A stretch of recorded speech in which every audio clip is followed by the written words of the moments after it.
mga kwento ng pag-ibig, kwento ng buhay, at kwento ng pag-asa. Hatid sa inyo ng Moment of Romance.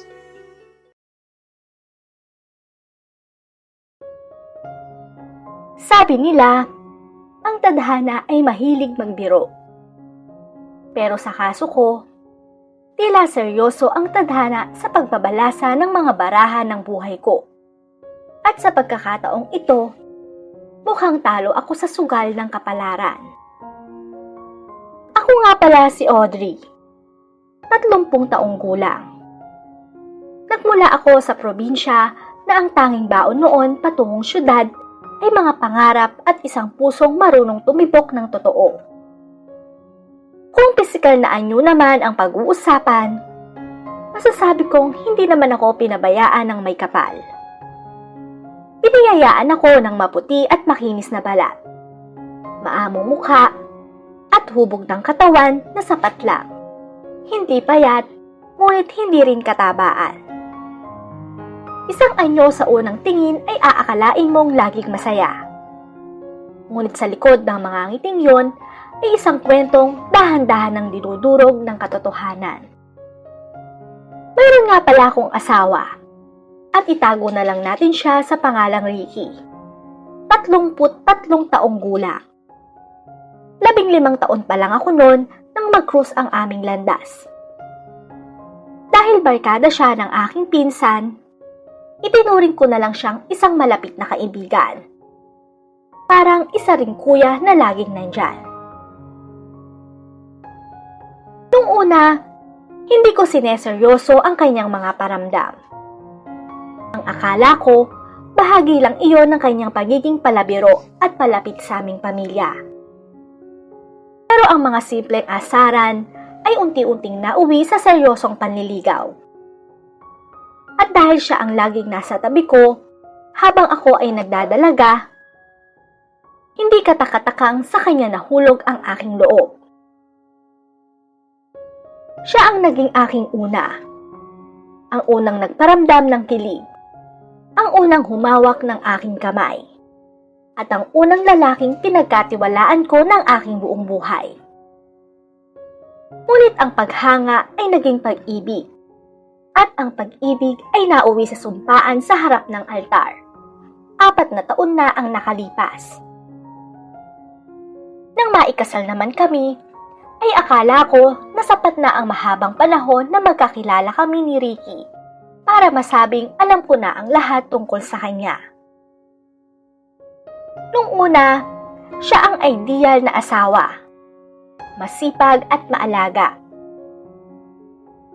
Pero totoo nga ang sabi nila. Hindi mo talaga lubos na makikilala ang isang tao hanggat hindi kayo nagsasama sa iisang bubong at sinusubok ng panahon.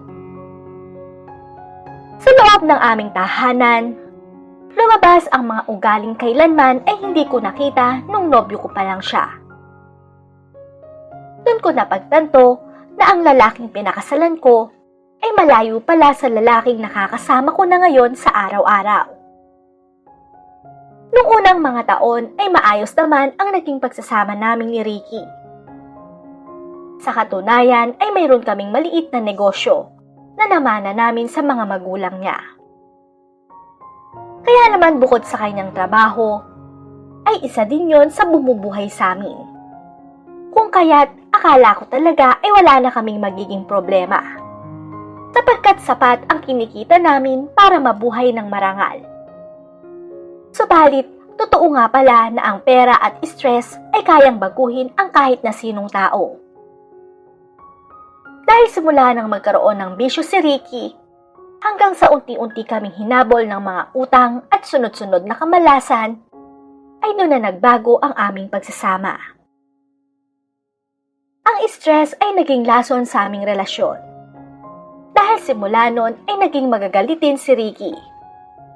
Mas pinipili niyang lumabas kaysa harapin ako. Hanggang sa nawala na ang lalaking pinakasalan ko, 4 na taon na ang nakalilipas. Habang lumalaki naman ang aming mga utang at dumarami ang stress sa aming kabuhayan, Unti-unting naglaho ang Ricky na nakilala ko. Naging mailap siya, laging galit at tila ayaw nang umuwi. Sa panahong ito, si Paring Kaloy na best friend niya ang naging takbuhan namin. Bilang matagal na kaibigan niya at isang matagumpay na negosyante, sa kanya ko nahanap ang kapayapaan at gabay na hindi ko makuha sa sarili kong asawa. At habang ang sarili kong asawa ay tila nagiging estranghero sa loob ng aming tahanan, si Paring Kaloy ang naging tanging boses ng katwiran. Sa bawat pagsabog ng galit ni Ricky, o sa tuwing uuwi siya ng madaling araw ng walang paliwanag, si Paring Kaloy ang laging nariyan para makinig. Dahil nga sa magkapatid na ang turingan nilang dalawa, at nasa ibang bansa naman ang asawa ni Paring Kaloy, naging madalas ang pagbisita niya sa amin. Sa simula, akala ko ay naroon siya para damayan si Ricky. Ngunit kinalaunan ay napagtanto kong siya na ang nagsisilbi kong sandigan. Pareho kasi kaming naglalakad noon sa landas ng pangungulila. Sa tuwing mapupuno ako sa panunumbat at lamig ng pakikitungo ni Ricky, kay Paring Kaloy ko nahanap ang safe haven. Sa kanya ko naramdaman ang atensyong pilit kong hinihingi sa sarili kong asawa. Ang mga gabing dapat ay para sa aming dalawa ni Ricky ay unti-unting napalitan ng mahabang usapan namin ni Paring Kaloy. Mga sandaling muli kong naramdaman ang pagpapahalagang matagal nang ipinagkakait sa akin sa sarili kong pamamahay. Gayunpaman, sa kabila ng lahat ng aming hindi pagkakaunawaan ni Ricky, pilit ko pa rin namang pinili ang maging malawak ang isip. Imbes na patulan ang kanyang mga pagsumbat, pinili kong bigyan si Ricky ng pagkakataong magbago. Naniniwala kasi kung hindi siya likas na ganun. Alam kong naiimpluwensyahan lamang siya ng kanyang mga trabaho. Kaya siguro unti-unti siyang naliligaw ng landas at nahuhulog sa mga bisyo. Kaya naman, nang sabihin niyang magre-resign na siya sa kanyang trabaho, tila isang malaking tinik ang nabunot sa aking dibdib. Nakahinga ako ng maluwag. Para sa akin, ang pag-alis niya sa trabahong iyon ay ang simula ng kanyang pagtupad sa pangakong magbabago na siya. Sa wakas, muling nagkaroon ng liwanag ang aming tahanan. At umaasa kong ito na ang pagkakataon para muli naming mabuo ang aming pamilya. Malayo sa impluwensya ng iba at malayo sa anino ng pag-aalinlangan. Subalit ang lahat ng yon ay panandalian lamang pala. Akala ko ay doon na magsisimula ang aming paghilom. Ngunit nang siya na ang humawak sa aming negosyo, doon ko naranasan ang matinding hapdi na hindi ko kailanman inasahan. Akala ko, ang paghawak ni Ricky sa aming negosyo ang magiging simula ng aming pagbangon. Ngunit ito pala ang magiging mitya ng aking tuluyang pagkawasak. Kung noong una ay puro stress at pagod lamang ang dulot niya, ang huling pagkakataong ibinigay ko sa kanya ay naging armas pa niya upang lalo akong saktan. Sa ilalim ng kanyang mga pangako ng pagbabago, may nagtatago palang mas malalim na sugat na dudurog sa kung anong natitira sa aming pagsasama. At ang katahimikang inaasahan ko ay napalitan ng isang mapait na balita.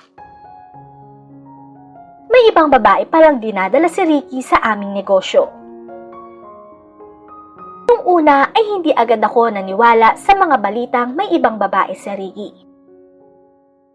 Inisip ko na hindi niya magagawang saktan ang tiwalang binuo namin sa loob ng maraming taon.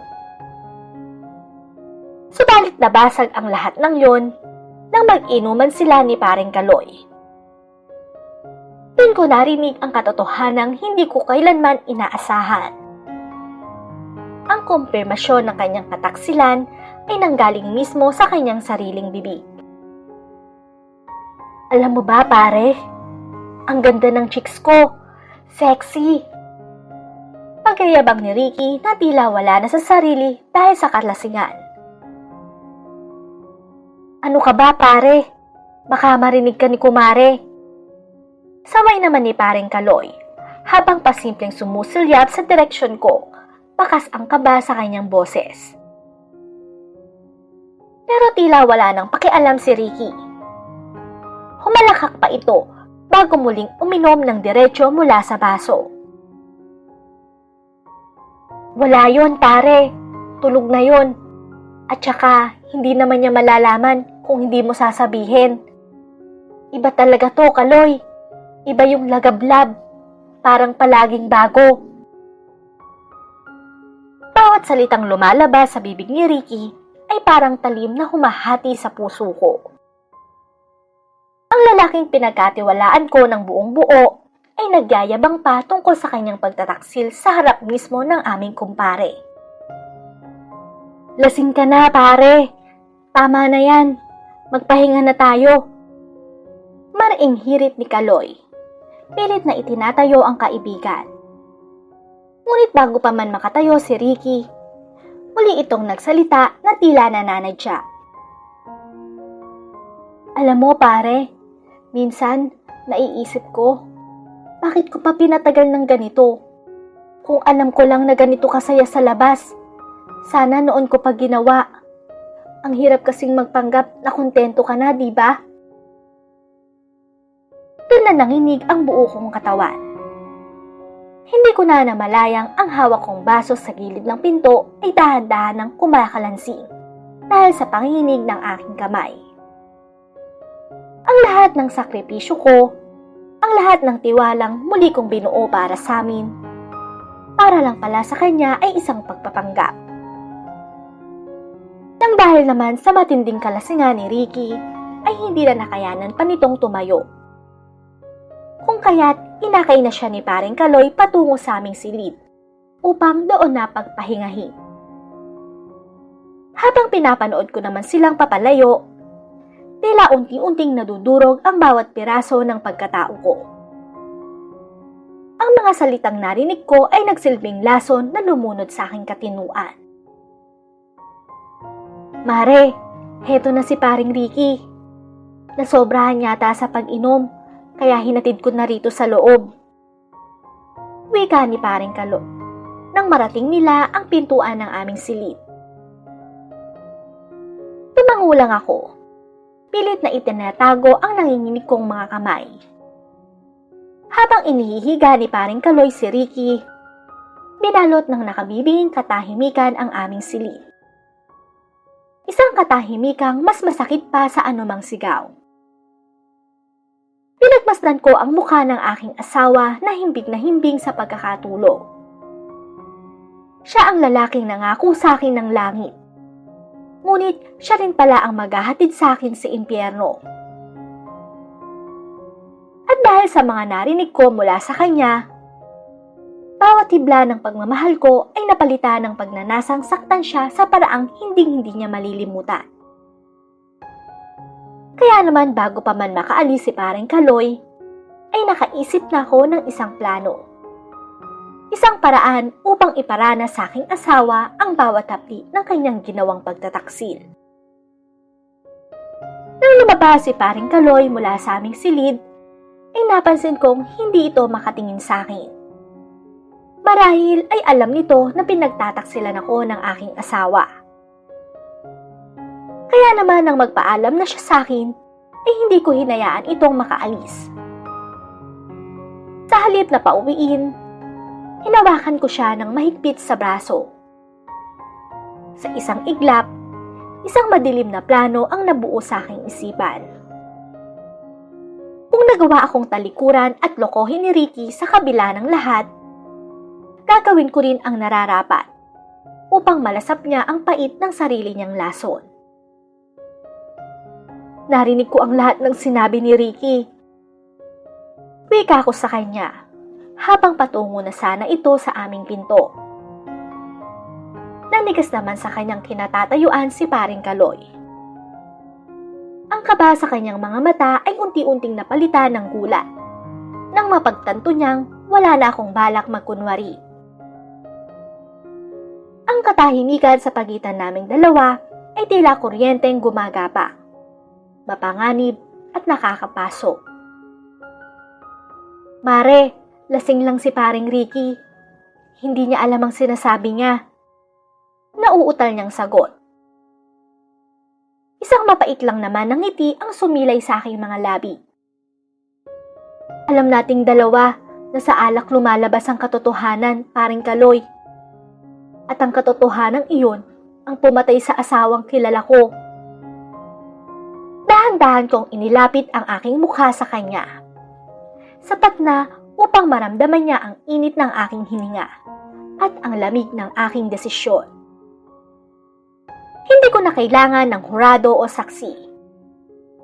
Ang sakit na nararamdaman ko ay sapat ng basihan para sa gagawin kong paghatol. Huwag ka munang umalis, pare. Pulong ko, boses na tila isang sumpa. Kung kaya niyang itapon ang lahat para sa iba, kaya ko ring sunugin ang natitira naming alaala, kasama ka. Hindi na nakaimik si paring Kaloy. Ang kanyang pag-aalinlangan ay dahang-dahang natunaw sa ilalim ng aking mga titi. Inila ko siya patungo sa kabilang silid. Ang silid na malayo sa himbing na pagkakatulog ni Ricky. Ngunit sapat ang lapit upang maramdaman ng bawat sulok ng bahay na ito ang simula ng aking pagbawi. Sa bawat hakbang namin, alam kong wala nang balikan ito at wala akong pagsisisi. Pinuksan ko ang pinto ng kabilang silid nang hindi inaalis ang tingin kay Kaloy. Ang dilim sa loob ay tila nag-aanyaya. Isang espasyong handang kumubli sa gagawin naming kasalanan. Ramdam ko ang pagkabog ng dibdib ni Kaloy. Ang mabilis na paghinga na tanda ng naglalaban niyang konsensya at tukso. Mare, hindi tama to. Mahinang sambit niya, ngunit hindi siya humahakbang paatras. Ang hindi tama ay ang manatiling tapat sa taong matagal na akong tinalikuran. Sagot ko, habang dahang-dahang isinasara ang pinto sa aming likuran. Ang tunog ng trangka ay tila huling hantungan ng aking pagiging martir.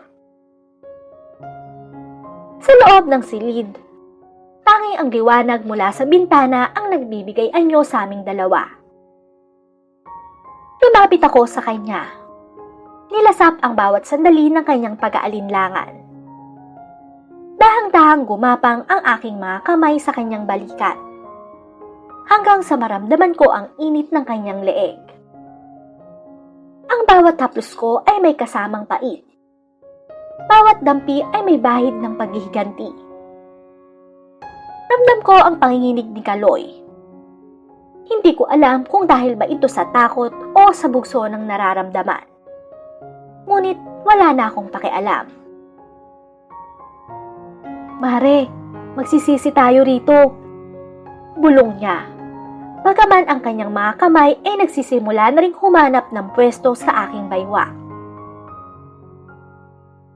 Ang pagsisisi ay para sa mga taong may mawawala pa.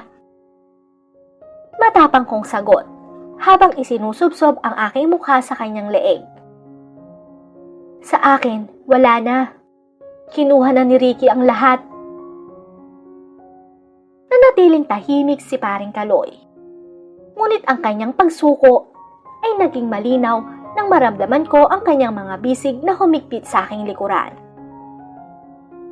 Wala nang salita, dahil ang bawat salitang bibitawan ay magsisilbi lamang na paalala ng aming pagkakaibigan. Isang pagkakaibigang itinapo na namin sa labas ng pintong ito. Sa bawat tapos niya, pilit kong iwinawaksi ang imahe ni Ricky. Ngunit sa tuwing ipipikit ko ang aking mga mata, ang tinig pa rin ng aking asawa ang naririnig ko. Ang kanyang paghalakhak habang ipinagmamalaki ang kanyang panloloko. Ang bawat katagang parang itak na humihiwa sa aking dangal. Yun ang naging lakas ko.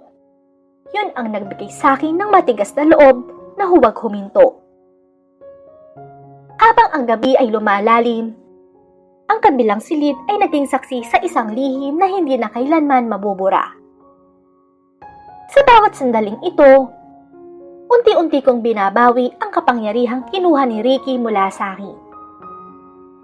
Hindi man ito ang tamang paraan, ito lamang ang paraang alam ko upang hindi ako tuluyang mamatay sa sakit. Sa gitna ng aming paghinga, naramdaman ko ang isang patak ng luha na kumawala sa aking mga mata.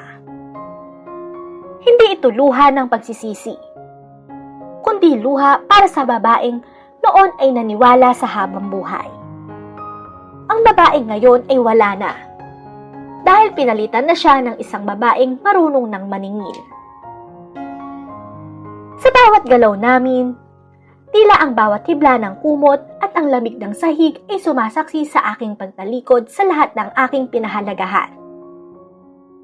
Ang kabilang silid, kung saan naroon ang asawa kong himbing sa kalasingan, ay tila milya-milya ang layo, kahit isang pader lang ang pagitan. Doon siya natutulog. Walang kamalay-malay na ang pundasyon ng kanyang tahanan ay dahan-dahan ko nang ginigiba, piraso per piraso. Sigurado ka ba talaga rito, Mare? Tanong muli ni Kaloy. Ang kanyang mukha ay pulgada na lamang ang layo sa akin. Hindi ko siya sinagot sa pamamagitan ng salita. Sa halip, hinila ko siya palapit. Tinapos ang anumang puwang na natitira sa aming dalawa. Sa mga sandaling yon, tuluyan nang namatay ang huling ningas ng katapatan ko kay Ricky. Ang bawat buntong hininga at ang mabilis na tibok ng puso sa loob ng silid na yon ay naging musika ng aking paghihiganti. Kinabukasan ay maaga akong nagising, bago pa man sumilip ang unang sinag ng araw sa bintana. Nakatitig lang ako sa kisame, habang unti-unting bumabalik sa akin ang bawat detalye na nagdaang gabi. Walang pagsisisi sa aking dibdib, kundi isang malamig at tuyot na pakiramdam, parang isang lupang natuyuan na ng ulan. Dahan-dahan akong bumangon at lumabas ng silid. Naabutan ko si paring Kaloy sa sala. Nakaupo sa gilid ng sofa at nakasubsob ang mukha sa kanyang mga palad. Bakas sa kanyang mga balikat ang bigat na hindi niya kayang dalhin. Nang marinig niya ang aking mga yapak, dahan-dahan siyang nag-angat ng tingin. Ang kanyang mga mata ay puno ng pagkalito at takot. Isang malayo sa mapanganib na Kaloy na kasama ko sa dilim kagabi. Mare, bulong niya. Ang boses ay nanginig at tila naghahanap ng kapatawaran. Hindi ko siya sinagot. Sa halip, nilagpasan ko siya at nagtungo sa kusina upang magtimpla ng kape. Ang bawat kilos ko ay kalmado, halos mekanikal. Habang hinihintay ang pag-init ng tubig, lumingon ako sa pinto ng aming silid. Ang silid kung saan mahimbing pa ring natutulog si Ricky. Sa mga sandaling yon, naramdaman ko ang isang kakaibang uri ng kapangyarihan. Umuwi ka na, paring Kaloy, sabi ko nang hindi tumitingin sa kanya. Ang boses ko ay matigas, walang puwang para sa pag-aalinlangan. Tapos na ang gabi. Gawin mo ang dapat mong gawin at gagawin ko ang dapat kong gawin. Hindi na siya nagprotesta. Narinig ko ang marahang pagbukas at pagsasara ng pinto sa labas. Naiwan akong mag-isa sa kusina. Tangan ang mainit na tasa ng kape habang hinihintay ang huling bahagi ng aking plano.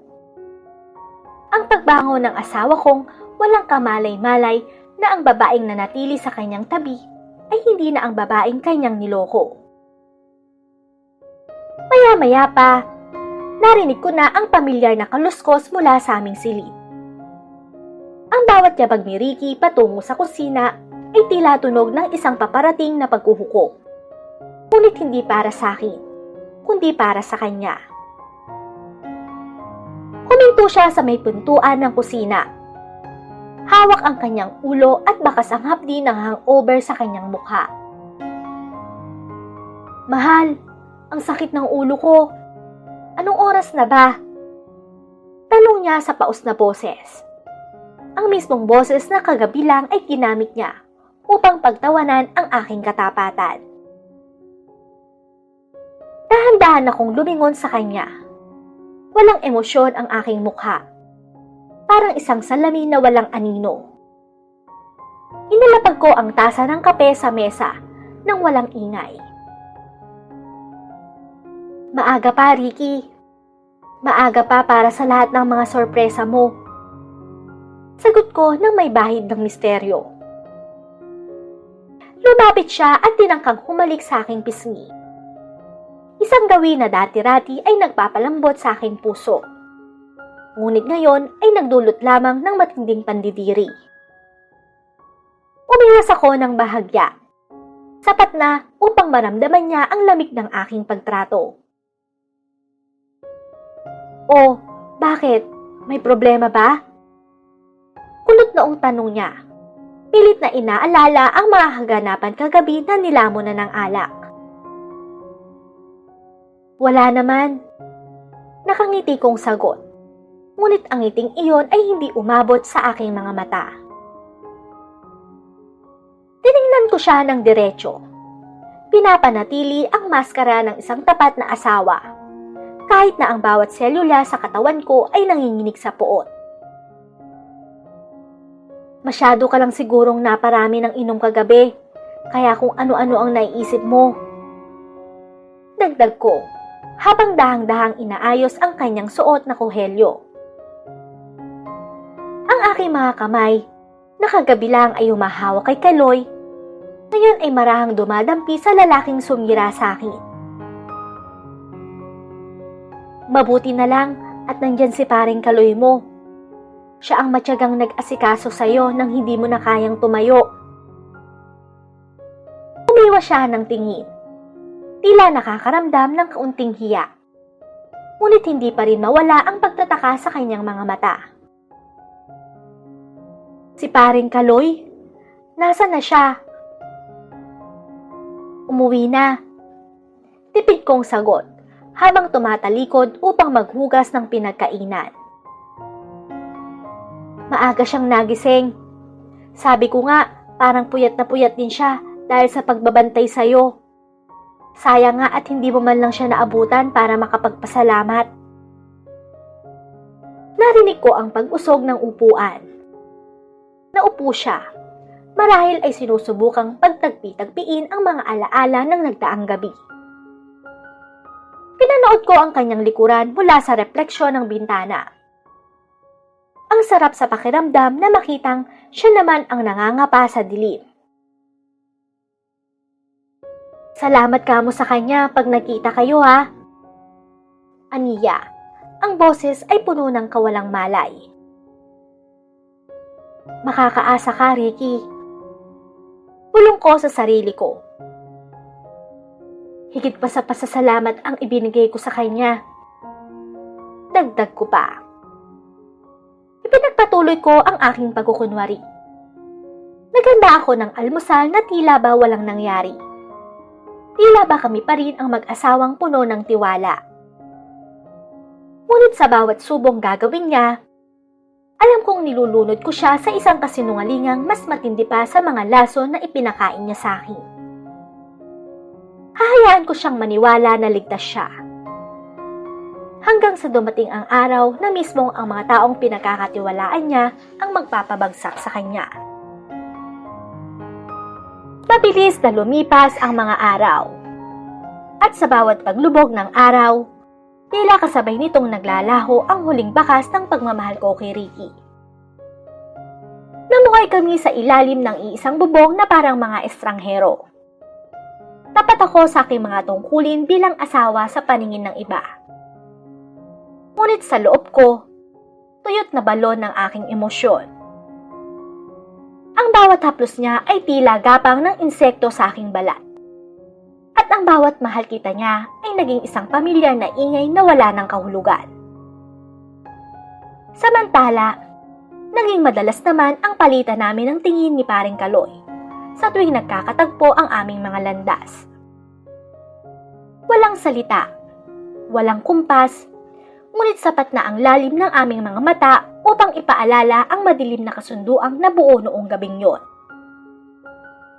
Alam ko at alam niya na mayroon kaming hawak na bomba na anumang oras ay maaaring sumabog. Hanggang sa dumating ang araw na hindi ko na kayang sikmurain ang pagkukunwari. Isang gabi, habang masayang nagkukwento si Ricky tungkol sa kanyang mga plano sa hinaharap, dahan-dahan kong inilapag ang mga papeles sa harap niya. Mga ebidensya ng kanyang pagtataksil na matagal ko nang naitabi, kasama ang isang liham ng paghihiwalay. "Ano to, mahal?" Gulat niyang tanong. Ang boses ay nanginig, habang binabasa ang mga mensaheng ipinadala niya sa ibang babae. "Yan ang katotohanan ng akala mo ay nabaon mo na sa limot." Malamig kong sagot. "At simula ngayon, tinatapos ko na ang relasyong to." Anas ko sa kanya. Nalaki ang kanyang mga mata. Ang galit at gulat ay naglaho sa kanyang mukha. Ngunit bago pa siya magpaliwanag o makapagsalita, tumayo na ako. Lumabas ako ng bahay bitbit ang aking mga gamit. Hindi na lumingon pa sa lalaking naging sentro ng mundo ko noon. Ngunit ngayon ay naging bahagi na lang ng isang masakit na nakaraan. Sa labas, hininga ko ang sariwang hangin ng kalayaan. Marahil ay hindi naging malinis ang paraan ng aking pagbawi. At marahil ay may bitbit din akong kasalanan. Ngunit sa pagkakataong ito, wala nang tanikalang nakatali sa aking mga paa. Ang wakas ng aming kwento ay hindi puno ng pagsisisi para sa akin.